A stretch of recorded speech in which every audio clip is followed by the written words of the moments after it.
사랑, 아버지 날이라서 아버지를 주제로 말씀을 전하려고 합니다. 이 아버지 날 어떤 말씀을 전할까 하고 고민도 하고 책도 보고 이렇게 하는데 제가 시 한 수를 이렇게 보게 됐는데요. 한번 들어보실래요? 오늘 말씀은 시로 시작하겠습니다. 제목이 사랑은 기다림이다.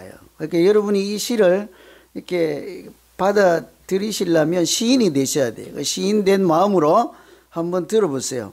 아들아, 사랑은 기다림이라고 말하면서 네가 그런 말을 배울 때 넘어지는 것이 안타까워 혹여 손을 잡아주지는 않았는지, 네가 꿈이라 말할 때 혹여 환상이라 하지는 않았는지, 네가 사랑이라 말할 때 혹여 스쳐 지나가는 바람이라 하지는 않았는지, 네가 저 푸른 하늘을 날고 싶어 할 때 혹여 사랑이라는 이름으로 목을 잡지는 않았는지, 연습도 없이 시작된 우리의 사랑, 너는 달아나려고 하고 나는 잡으려고 하고 한참이나 세월이 흐른 후 알게 되었지. 사랑은 믿음이라는 이름 아래 오랜 기다림이라는 거. 살다가 외롭고 힘이 들 때, 세상이 너에게 등을 돌릴 때 그때 기억해 주렴. 늘 기다리는 그리운 사람이 있다는 걸. 하늘 높이 날아보렴. 너의 푸른 꿈을 찾아서, 사랑을 찾아서. 이런 시예요. 조금 느낌이 오긴 옵니까? 잘 무슨 얘기인지 잘 모르겠죠, 그죠? 저는 말씀을 준비하고 기도하며 이렇게 해서 읽어서 그런지 딱 제 얘기 같더라고요. 이렇게 이 기다림이 사랑이다 하는 내용인데요. 참 기다리는 것이 어렵잖아요, 그죠? 그러나 사랑하면 어떤 일이 있어도 기다리게 되잖아요, 그죠? 그래서 이 시인이 사랑은 기다리는 것이다 라고 하는데, 이 자녀를 사랑하는 아버지의 마음이 이런 것이 아닐까 하는 생각이 들어서 제가 한번 소개를 해드렸습니다. 누군가 정말 사랑하면 끝까지 기다리는데, 흔히 우리 군대 가면 벌어지는 일이 있죠, 그죠? 남자친구가 군대 가면 두 가지 일 중에 하나가 일어나죠. 어떻게 해요? 고무신을 거꾸로 신든지 바로 신든지, 그죠? 그런데 어떤 사람이 정말 사랑하는 사람이에요? 끝까지 기다려주는 사람은 정말 사랑하는 연인이라 할 수 있지 않겠습니까? 그런 걸 봐도 기다려주면 틀림없이 그 안에 사랑이 있는 거예요, 그죠? 여러분, 제가 좀 잘못해도 끝까지 좀 기다려 주십시오.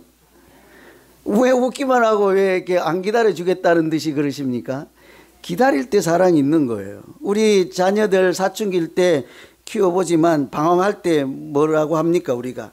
어른들은 내가 너를 사랑한다 하며 사랑이라는 이름으로 이 시인이 아주 잘 표현해 놓았잖아요. 꿈을 꾸면 그거는 환상이야, 환상. 이러고 그 꿈을 좌절시키기도 하고, 또 중학생 때라도 사랑한다고 하고 애인이 생겼다고 뭐래요, 그거.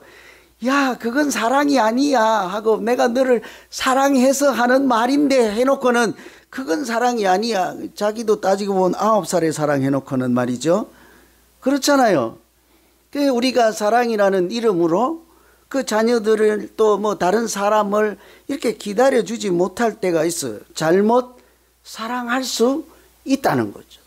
그래서 이분도 그러잖아요. 나중에 알고 보니 어떻대요? 자기가 사랑은 믿음이라는 이름 아래 오래 기다려주는 것이다. 이렇게 나중에야 알게 되었다는 거죠. 오늘 말씀에 보면 흔히 우리가 이것을 탕자의 비유라고 해서 집 나간 아들에 대한 말씀이라고 하지만, 사실은 그 아들을 품어주고 기다려주고 받아주는 아버지의 사랑에 대한 말씀이잖아요. 그 아버지의 사랑은 곧 하나님 아버지에 대한 사랑이자 우리 육신의 아버지들도 그 흡사한 사랑으로 우리를 지금까지 키우시고 지켜주시고, 그래서 오늘날 우리가 있는 것이지 않겠습니까? 그래서 오늘은 육신의 아버지든지 하늘에 계신 우리 아버지시든지 간에 아버지의 사랑이란 것이 도대체 뭘까? 이런 것을 한번 생각해 보려고 합니다. 우선은 말씀드린 것처럼 기다리는 사랑이죠. 아버지는 특별히 기다리는 사랑입니다. 여러분, 어머니가 잔소리 많이 하세요? 아버지가 잔소리 많이 합니까? 아버지는 그냥 묵묵히 기다리죠. 잔소리 웬만하면 안 해요. 저도 마찬가지. 잔소리 웬만하면 안 하는데 속은 쓰리고 하고 싶은 말은 있는데 한 템포 더 시간을 갖고 참고 기다려주죠. 그렇다고 뭐 지금 뭐 무관심해서 그런 것 아니죠. 그죠? 그 안에 말할 수 없는 깊은 사랑이 들어있죠. 오늘 20절에 보면 이에 일어나서 아버지께로 돌아가니라. 아직도 거리가 먼데 아버지가 그를 보고 측은히 여겨 달려가 목을 안고 입을 맞추니 그러잖아요. 여러분, 이 말씀 20절 읽으시면 들으시면 뭐 사랑을 좀 느끼십니까? 아직도 거리가 먼데 달려가서 목을 안고 입을 맞추었다. 입을 맞추었다 이것만 생각하고 그건 사랑이야 할 수도 있는데 그 정도를 가지고 뭘 그냥 사랑이라고 할 수 있을까, 그런 이야기들을 할 수도 있죠. 그 정도 가지고 뭘. 그런데요, 이게 문화적 배경을 좀 알면 이거는 엄청난 사랑의 표현입니다. 그래서 제가 생각해 보니 설명하기 쉬운 방법이요, 우리 조선시대 정도 되면 이제 뭐 이렇게 모자 갓 쓰고 도포 입고 이렇게 뭐 지팽이도 하나 들고 이렇게 걸어가시는, 그때는 양반이라는 있잖아요, 어르신들. 그 양반님들이 이렇게 걸어가다가 비가 오면 화들짝 하고 뛰어서 처마 밑으로 갑니까? 아니면 그 갓에 도포에 비가 안더라도 맞더라도 이렇게 천천히 여유작작 걸어가십니까? 어찌 그리지? 조선시대 나왔어요? 어떻게 그리 잘하십니까? 우리가 책을 통해서 여러 가지 경로를 통해서 알죠. 양반들은 자기 체신, 자기 체면 양반이네 하고 가볍게 운신하지 않는다고요.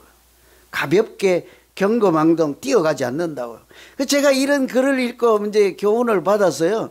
제가 한 중학생 때도요, 책가방 들고 가다 비 오면 안 뛰었다고요. 아주 그냥 애들이 그때는 철없으니까 막 뛰잖아요. 막 불이 나게.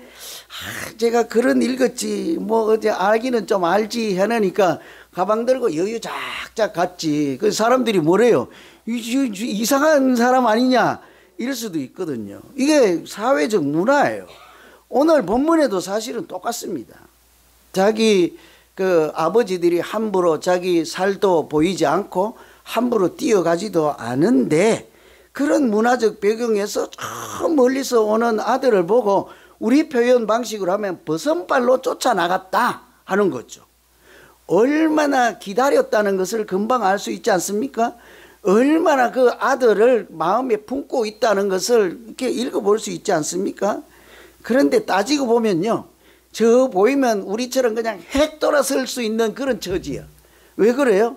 자기가 아버지가 버섯이 살아 계신데도 불구하고 뭐래요? 재산 내놔라. 재산, 유산부터 달라. 이거는 뭐, 이거는 배은망덕, 이건 뭐래요? 무례하기, 그냥 말로 다 할 수 없는 태도잖아요. 나는 아버지라는 존재보다 물질이 내게는 더 중요합니다. 이런 얘기잖아요. 아버지 그냥 소용없어요. 아버지 재산만 없다면 그냥 우리 아버지 아니올시다. 이런 태도이잖아요.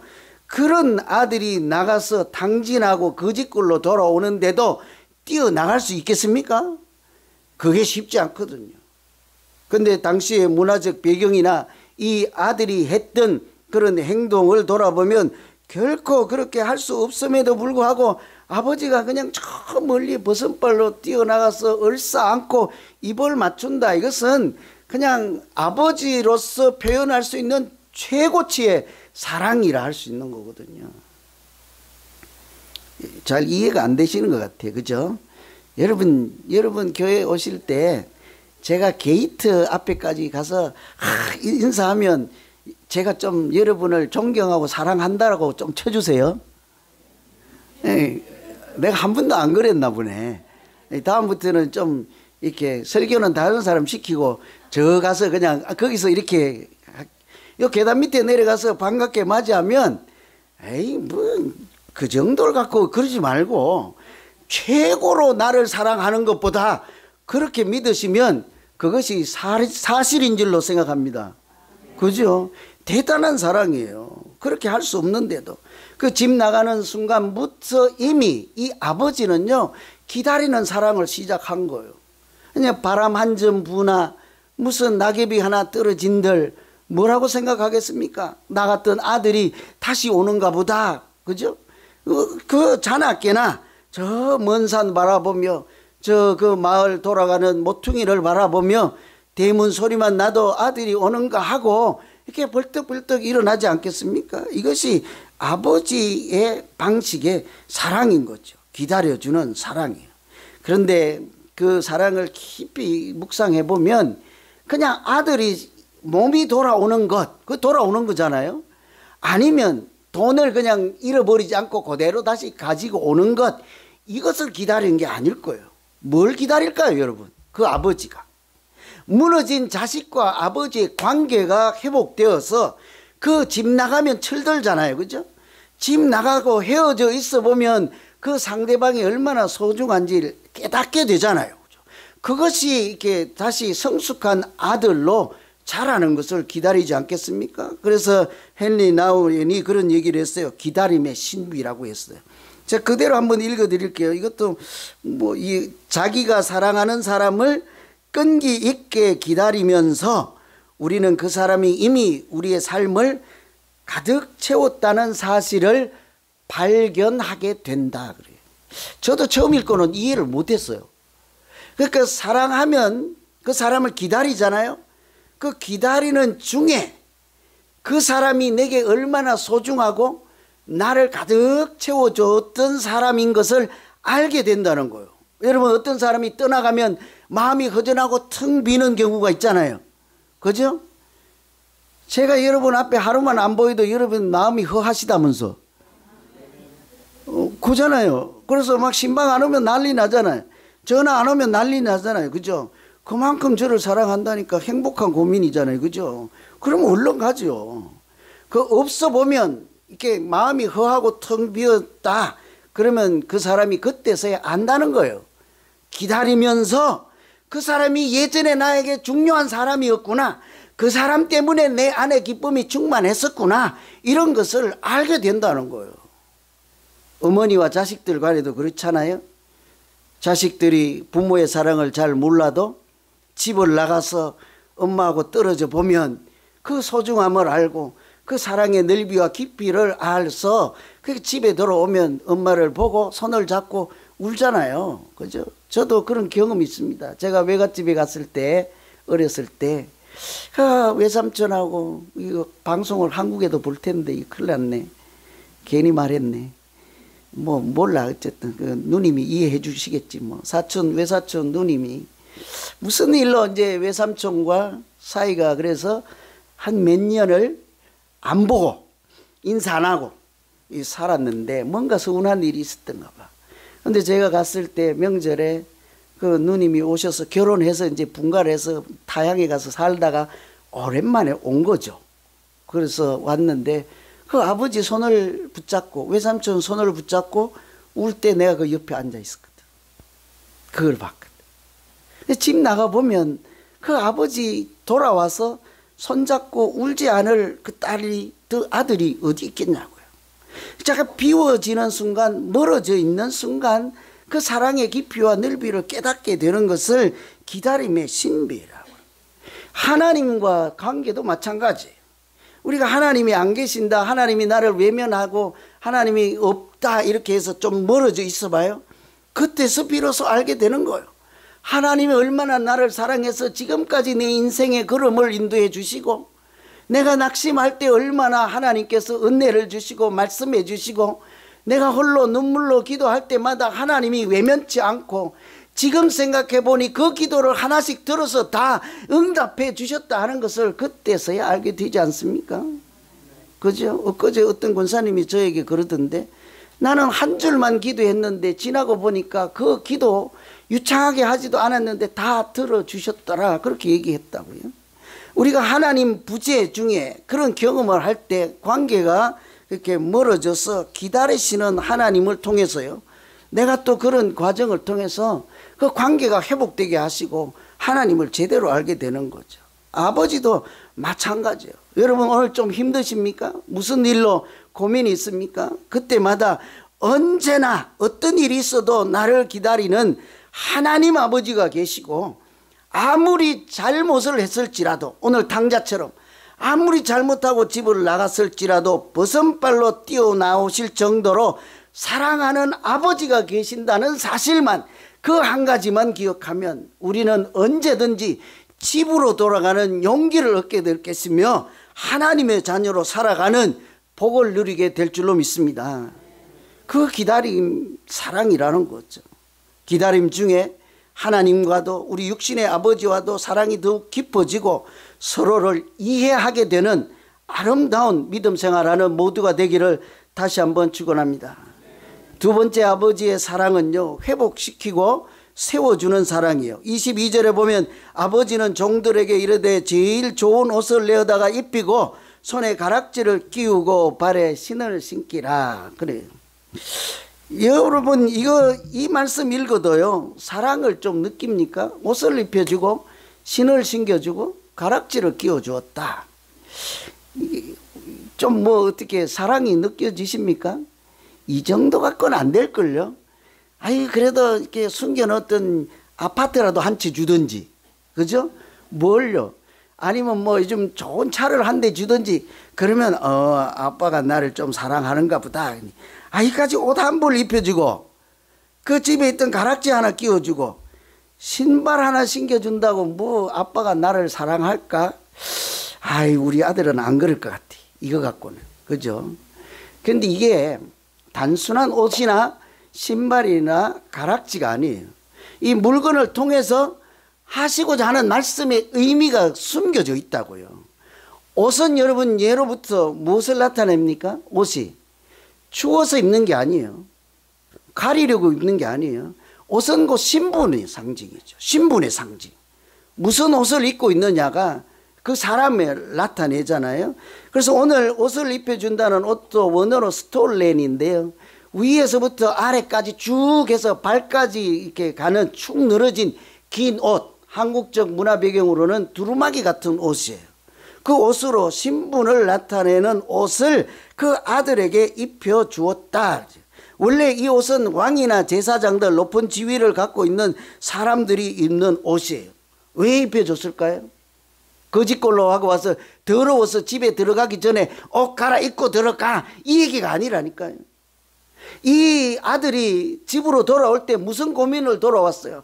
아버지가 나를 받아줄까? 아버지가 매를 대면 어떻게 하시지? 차라리 내가 거기 가서 아들이라고 말하지 않고 이 집의 종이 될 테니, 품꾼으로 살 테니 그래도 좀 받아주시겠습니까?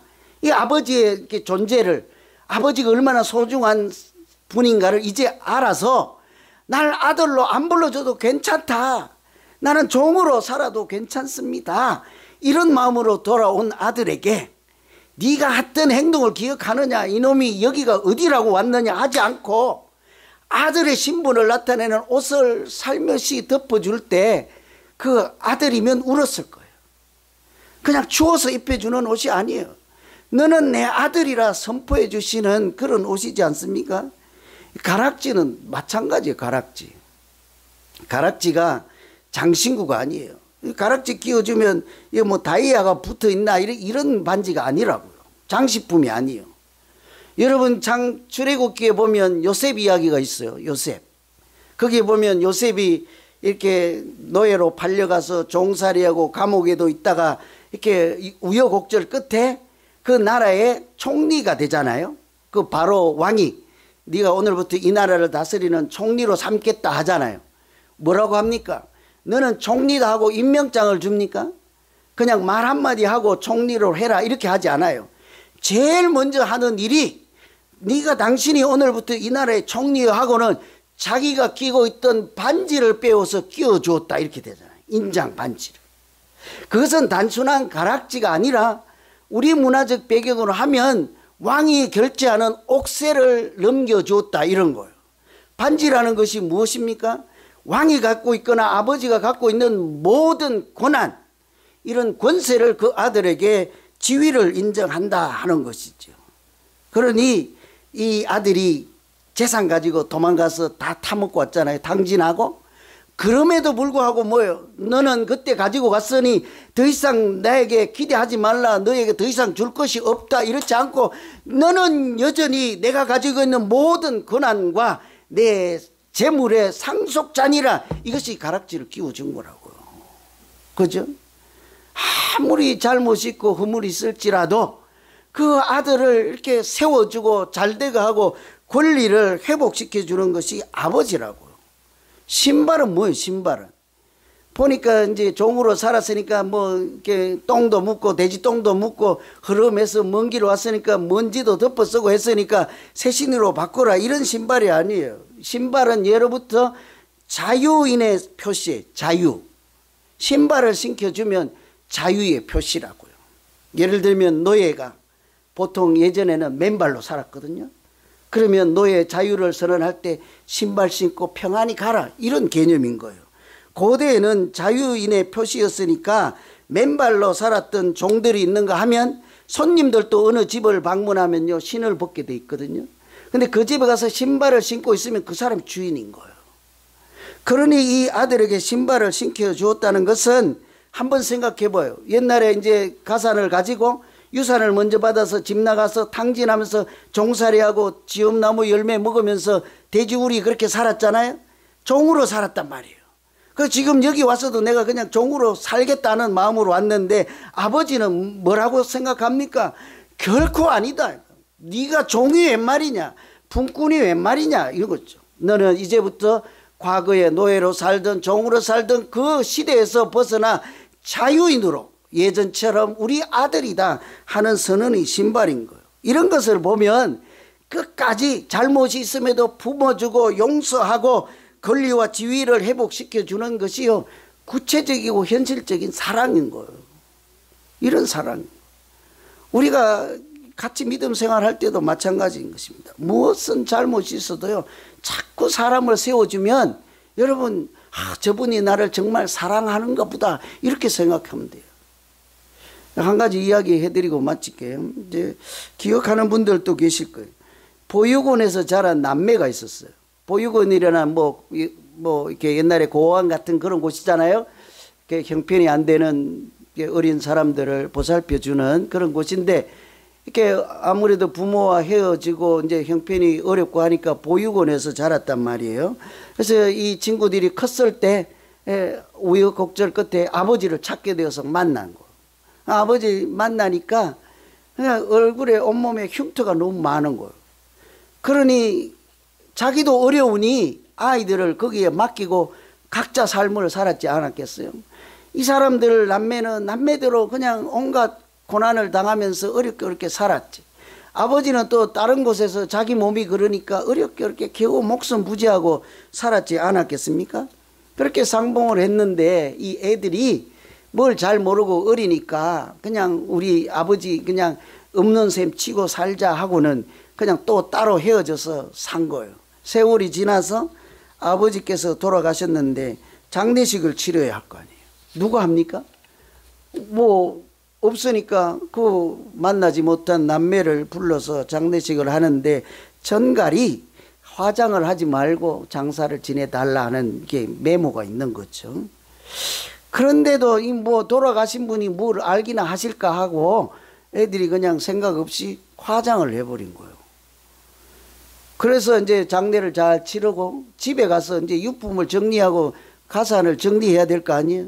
정리하다 보니까 아버지가 썼던 일기장이 나왔는데 거기에 뭐라고 써 있는가 하니 집에 불이 났을 때 소방대원들이 말리는데도 불구하고 내가 불속으로 뛰어들어갔다 너희 남매를 구하고 엄마는 구하지 못했다. 이런 것을 이제 알게 된 거예요. 옛날에는 못 들었으니까.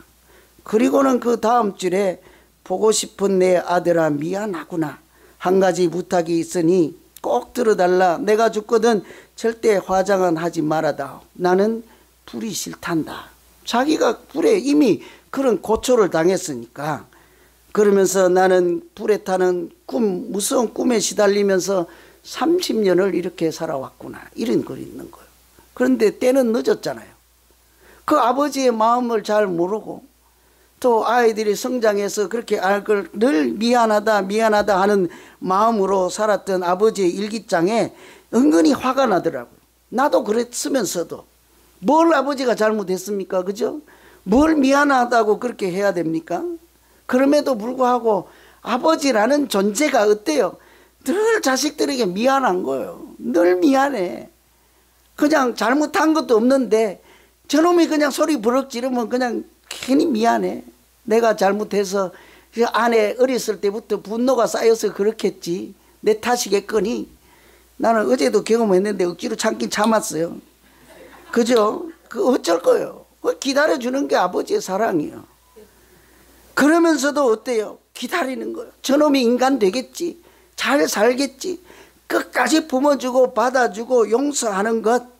그러면서도 못났어도 잘났다 그러고 아이들 보면 그렇죠. 언젠가는 인간이 되고 사람이 되겠지. 자식 잘 되기를 기다리고 품어주는 이외에 아버지의 사랑을 뭐라고 달리 표현할 길이 있겠습니까? 하나님 아버지도요 우리에게 그렇게 우리를 사랑하신 줄로 믿습니다. 자기를 돌아보지 않아요. 십자가에 달리는 것, 남이 뭐 침을 뱉건 가시 면류관을 보면서 조롱을 하든 그런 거 신경 쓰지 않습니다. 그 하나님 아버지의 마음은 오직 예수 그리스도 모르는 사람들이 주로 영접하고 베드로처럼 주는 그리스도여 살아계신 하나님 아들입니다 하고 고백하고 영접해서 당당하게 그냥 세속에 물든 그냥 사탄의 종노릇 하지 않고 하나님의 자녀로 살아가는 것, 그 한 가지만 원하시고 기다리시고 희생하신 줄로 믿습니다. 그죠? 그래서 우리에게 제일 좋은 옷을 입힌 것처럼 하나님도 우리에게 성령의 옷을 입혀주시고 하나님 앞에 부끄러움이 없는 하나님의 자녀로 살아갈 수 있도록 예수 그리스도의 십자가의 피로 사신 세마포 옷을 입혀주셔서 그래서 뭐예요? 우리로 하여금 너는 내 아들이다 기뻐하는 자라 하고 자유를 선언해 주시고 항상 우리와 함께 하시는 하나님이 계시므로 오늘날 우리가 실망의 옷도 절망의 옷도 다 벗어던지고 질병의 옷이나 죄의 옷도 다 벗어던지고 뭐예요? 성령의 옷으로 예수 그리스도의 보혈의 옷으로 의의 옷으로 갈아입고 믿음으로 승리하며 살아가게 되는 줄로 믿습니다. 특히 오늘 아버지 여러분께 하나님께서 그런 은혜와 성령이 충만케 해주시고 우리가 서로에게 아버지도 되어주시고 어머니도 되어주시고 하나님의 사랑으로 서로 사랑하며 살아가는 우리 모두와 우리 가정 되기를 간절히 기원합니다. 기도하겠습니다. 하나님